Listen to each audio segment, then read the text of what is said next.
En la Patagonia me despidieron. Buenas tardes.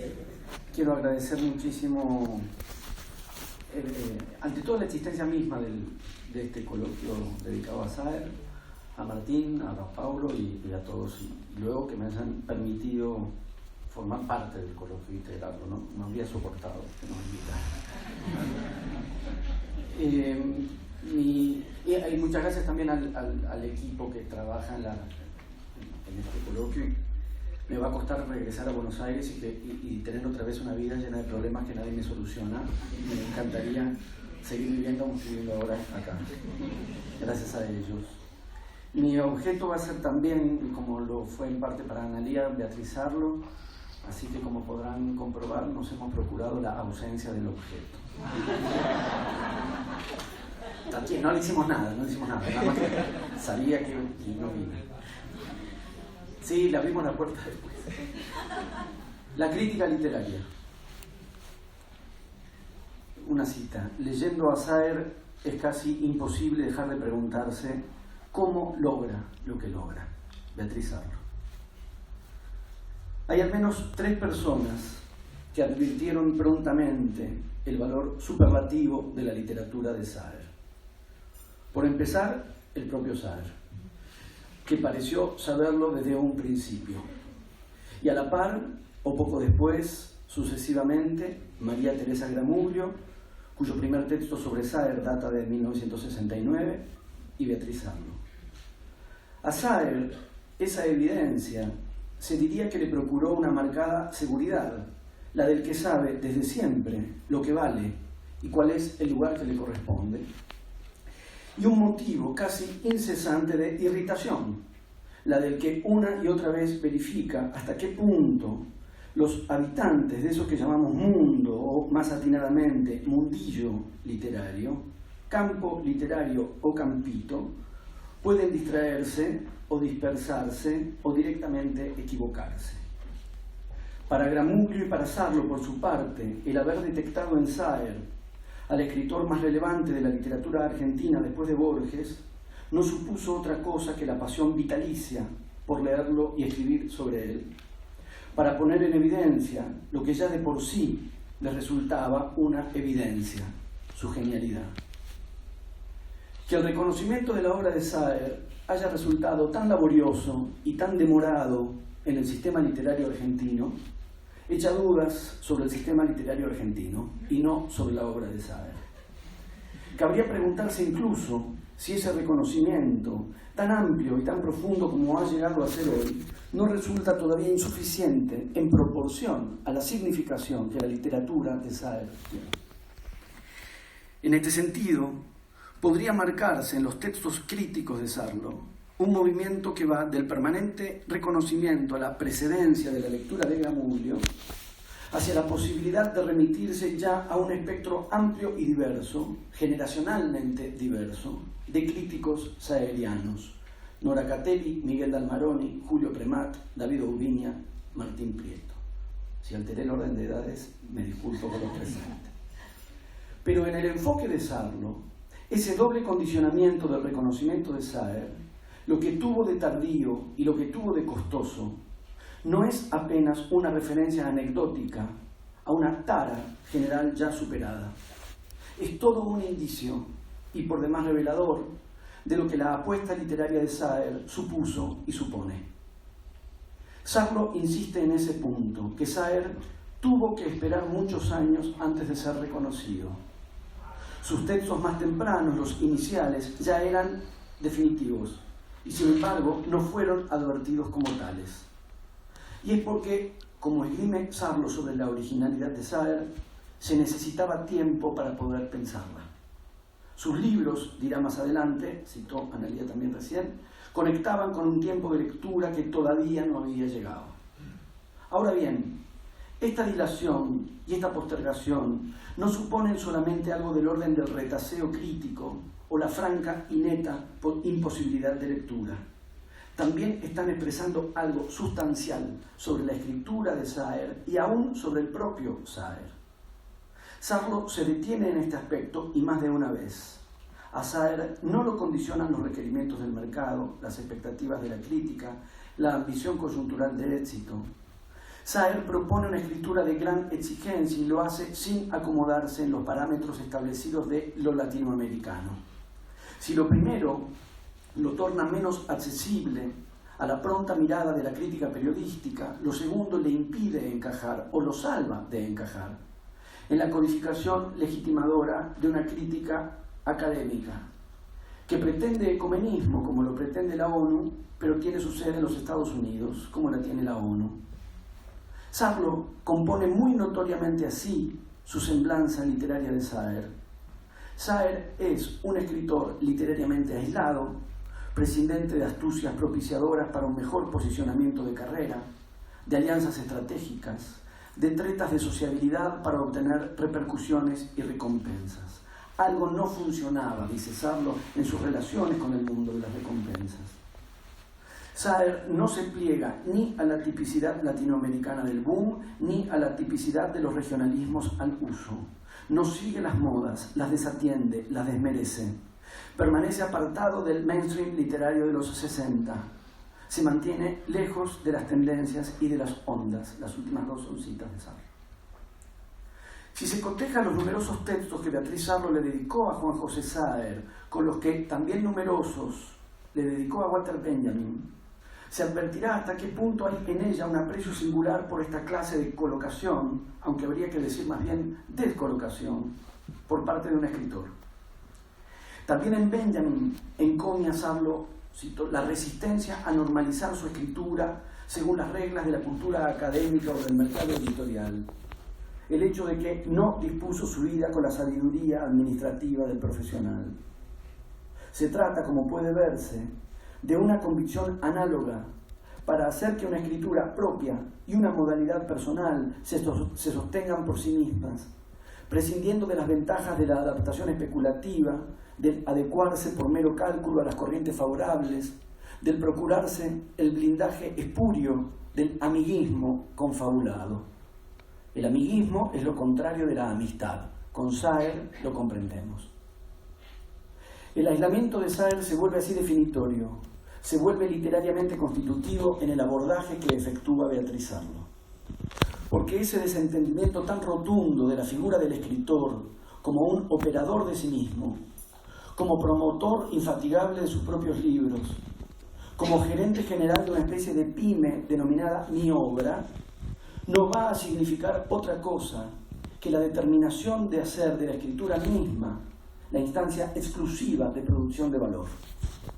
Y esta convicción de escritura va a generar de por sí, en correspondencia, una convicción de lectura, la que inscribe en la lectura y en la escritura de esa lectura, vale decir, en la crítica literaria, la posibilidad de intervenir activamente en esa disputa por los valores literarios, sus criterios, sus legitimaciones, su establecimiento y su desestabilización, sus énfasis y sus postergaciones.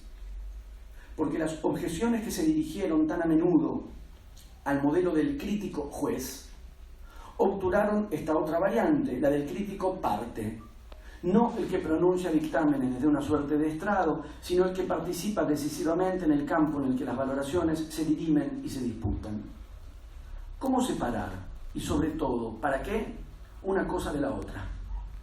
Lo tardío del reconocimiento de la literatura de Saer, tanto como su marcado aislamiento de escritor, definen una función posible para la crítica literaria: acelerar esos tiempos. Si sus libros conectaban con un tiempo de lectura que todavía no había llegado, hacerlo llegar. Rodear sus textos con textos de lectura, hacerle un lugar al escritor descolocado. La de Saer es una literatura que, como pocas, funda en sí su propio valor y a la vez convoca un persistente esmero de militancia crítica para conceder a esa obra la centralidad que le corresponde. Beatriz Sarlo no siempre hace explícitos sus pareceres sobre los textos de los que se ocupa. A veces hay que inferirlos. Un ejemplo, su lectura de las teorías salvajes de Paul Aulod-Sarac, sobre todo si no se discierne la carga valorativa de una definición como la de Tratado de Microetnografía Cultural, que supone que se diga microetnografía.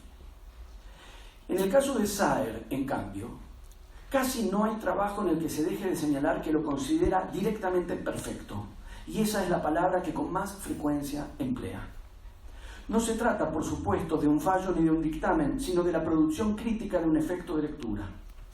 No es otra cosa, en definitiva, que lo que sabemos por Pierre Bourdieu o antes por Jan Mukarovsky acerca del capital o del valor literario. Aunque existe también el criterio de Harold Bloom, según el cual el prevalecimiento literario de determinados escritores no se debe a otra cosa que a la calidad intrínseca de sus propias obras, la cual se manifiesta y se demuestra por sí misma. En un texto de 2001 dedicado a los cuentos completos y publicado en el diario La Nación, Sarlo cede a este criterio y confía, con razón, en la presentación de una evidencia objetiva. Cita un párrafo de Saer y se autoexime de agregar comentarios. La perfección literaria está ahí, a la vista. El que no la reconozca es porque no quiere o porque no puede. Está impedido o no le conviene. Este Saer fuera de onda, lejos de las tendencias y de las ondas, activa en Sarlo un abordaje crítico de igual tenor. Al ocuparse de Saer, de hecho, no menos que al ocuparse de Benjamin, Sarlo encuentra las oportunidades más propicias para apartarse ella misma de las tendencias y las ondas de la crítica literaria.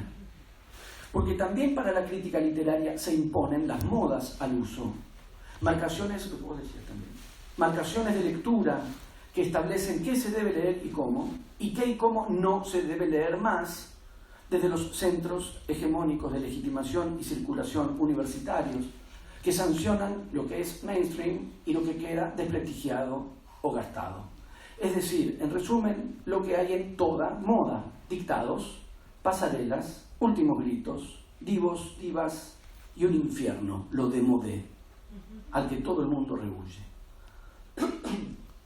Si en Benjamin y su atipicidad hallaba Sarlo el impulso para diferir y confrontar con la moda ciudad, con la moda de los estudios culturales y aún con la moda Benjamin, en Saer y sus prescindencias hallará la ocasión de leer por fuera de los lineamientos impuestos por los protocolos consabidos de la crítica.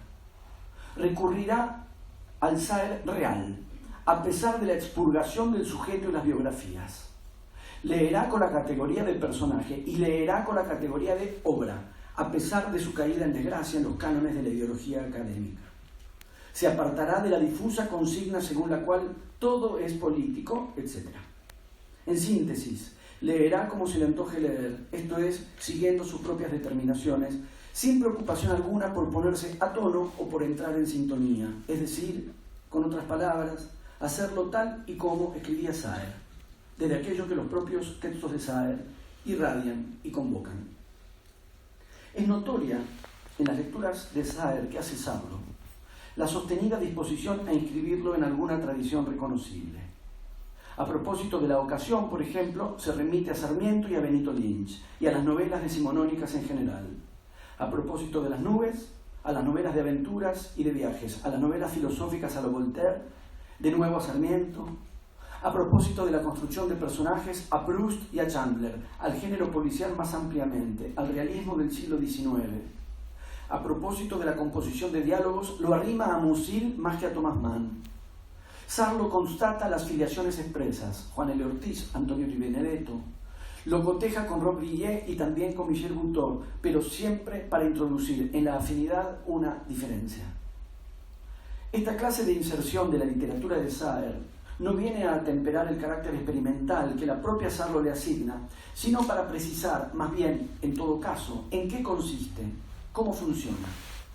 La radicalidad estética de Saer, la coherencia de su experimentación narrativa, no son remedio ni son mera reactivación del experimentalismo radical de las vanguardias clásicas, pero no dejan de ser a la vez una forma de resistencia estética al nada nuevo de los reciclajes y los pastiches posmodernos.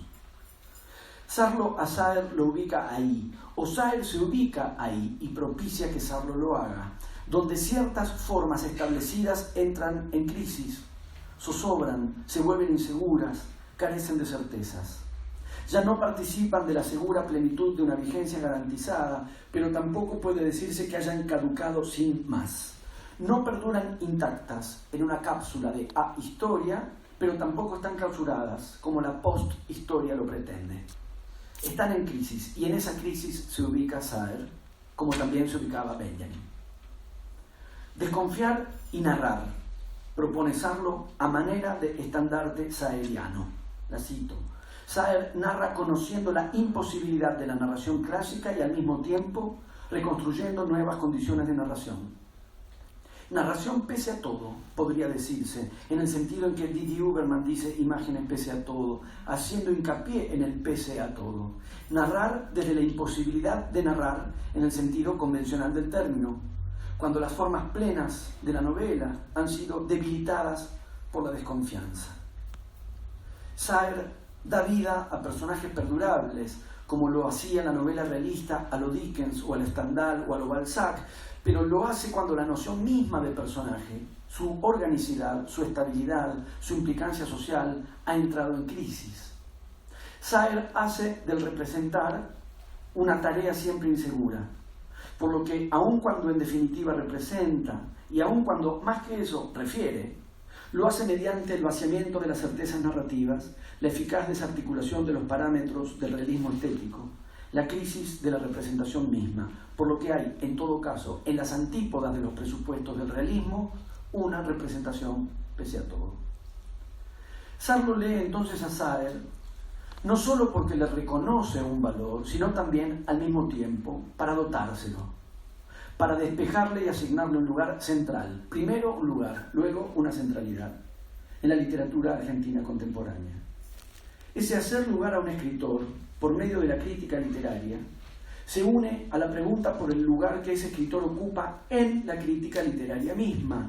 Juan José Saer en la de Beatriz Sarlo, en este caso. Porque Sarlo ha difundido fuertemente y se ha apoyado fuertemente en los enfoques teóricos de Pierre Bourdieu, de Raymond Williams, de Richard Hogarth, de Marshall Berman, de Karl Schorske.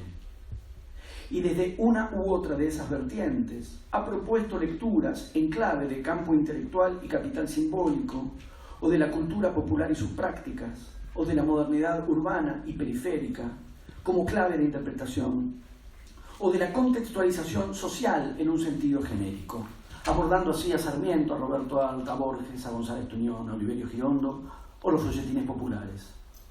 Pero Beatriz Sarlo ha sido también, en una etapa que ella suele evocar con aprecio, la de su trabajo en el Centro Editor de América Latina, prologuista y divulgadora de los formalistas rusos y de Roland Barthes. Yo digo Barthes, pero Julio ayer lo pronunció bien y ahora me da una vergüenza. Roland Barthes. Esas otras inflexiones, la de los formalistas rusos, la de Barthes, la interpelan críticamente también. Lo que creo es que la literatura de Juan José Saer le ha resultado decisiva a Sarlo, entre otras cosas, en este sentido. Es la literatura que la condujo a leer en clave de procedimiento, la que la condujo a la pregunta crucial, ¿cómo está hecho? La que le permitió considerar a la vez sistemas autónomos y correlaciones sociales, la que le permitió situarse en el registro Flaubert y la frase, es decir, leer a lo Shklovsky, a lo Eichenbaum, a lo Tignano, a lo Barthes. Saer define así una inflexión singular y medular en las lecturas críticas de Beatriz Sarlo. En Saer, Sarlo va a leer formas, principios constructivos, estilo, el recurso de la descomposición de lo real en sus elementos sensibles mínimos, descartando el avance novelesco para contar estados del presente. La repetición de los hechos narrados para volverlos literalmente inagotables. Su sintaxis, tan intrincada como límpida, dice. La proeza constructiva de El limonero real. La técnica de la expansión del haiku, recurso poético que permite que el instante se represente como extensión, haciendo que la poesía transcurra por debajo de la prosa. El trabajo con las descripciones respecto de lo narrativo, en visible impugnación de las prescripciones del realismo. Considerar como estructura narrativa las comidas y las conversaciones que suceden y se suceden en los libros de Juan José Saer. Sarlo es, con Saer, o mejor dicho, a partir de Saer, lectora de formas. La opción por la alternativa de la inmanencia textual, inmanencia incluso en la secuencia intertextual a la que denominamos obra, no supone en absoluto, como no lo supone por lo pronto en Adorno, la renuncia a la dimensión social y política de la literatura. No la sacrifica para nada, la sitúa en otro plano. Por eso es que Sarlo va a señalar el hecho de que Responso fue una novela política no detectada como tal, y por David Viñas, nada menos. La política en Responso no es argumento ni es trasfondo, es lo que, la cito, da una forma a la causalidad narrativa. Los abordajes de Nadie nada nunca, de Cicatrices, de Glosa, afianzan esa consideración de la cualidad diferencial de la literatura respecto de la política, o bien de la política tratada por la literatura, cuando se entiende a la literatura tal y como la entendía Saer. Hacia el final del Tiempo pasado, un ensayo enteramente destinado a dar un debate político, Sarlo va a apelar a glosa de Saer, asociado con, entre otros, Los planetas de Sergio Chekfek, para aprovechar como argumento ese carácter diferencial asignado a la literatura, para decir desde la ficción la política, o para ponerla desde la crítica en discusión.